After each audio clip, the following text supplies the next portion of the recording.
Hello students, आज हम बात करेंगे फीमेल रिप्रोडक्टिव सिस्टम के बारे में with the help of diagram. काफी इंपॉर्टेंट टॉपिक है और हर बार एग्जाम में पूछा जाता है। So let's start.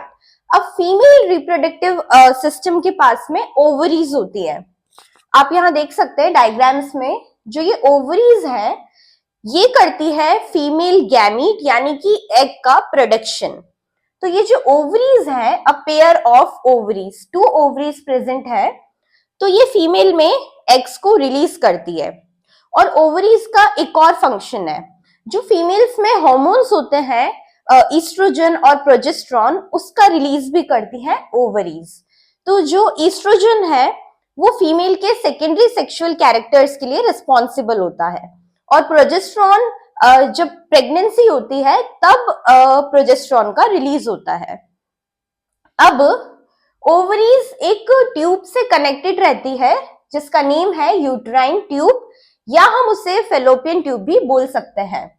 और जो ये फेलोपियन ट्यूब होती है इसे ही बोला जाता है साइट ऑफ फर्टिलाइजेशन, यानी कि यहाँ पर जो मेल गैमीट है स्पर्म और जो फीमेल गैमीट है एग, उन दोनों का फ्यूजन होता है। ये जो फेलोपियन ट्यूब है यहाँ पर होता है साइट ऑफ फर्टिलाइजेशन। तो ये हो गई ओवरीज की बात।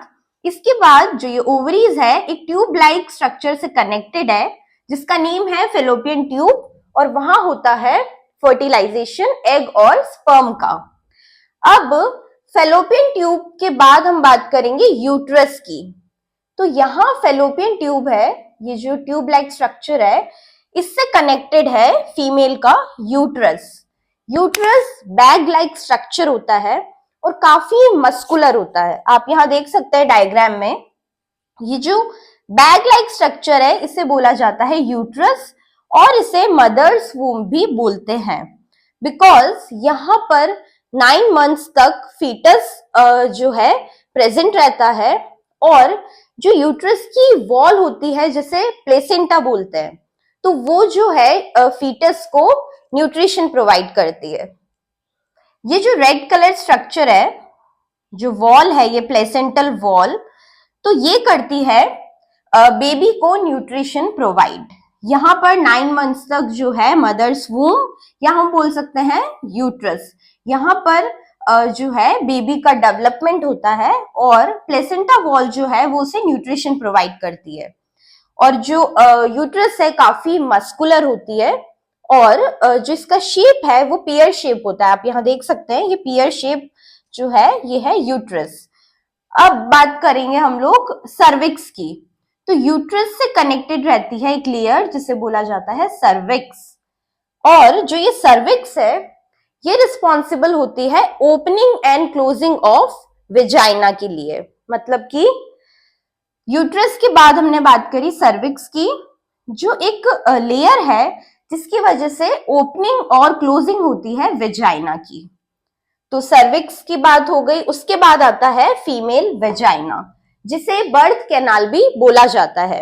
ये सर्विक्स के बाद का स्ट्रक्चर है, ये एक पैसेज है जहां से स्पर्म की एंट्री होती है। और जो वेजाइना है ये काफी एसिडिक होता है।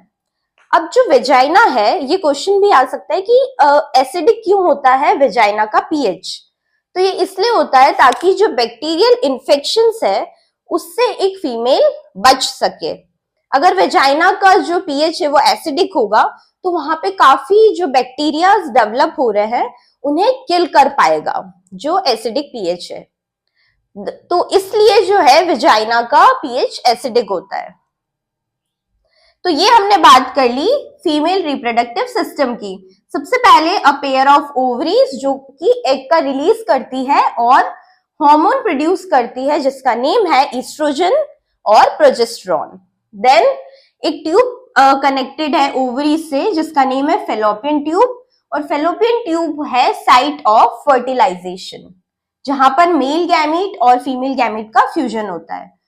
देन उसके बाद यूट्रस के बारे में हमने बात करी जो कि एक मस्कुलर स्ट्रक्चर है, और वहां पर फीटस का डेवलपमेंट होता है फॉर द 9 मंथ्स। और जो प्लेसेंटा लेयर है वो बेबी को यानी कि फीटस को न्यूट्रिशन प्रोवाइड करती है। देन हमने बात करी सर्विक्स की, बर्थ कैनाल जहां से स्पर्म की एंट्री होती है इनटू द फीमेल यूट्रस या फिर सर्विक्स हम बोल सकते हैं, then uterus. So this is the overall female reproductive system. So thank you and stay tuned.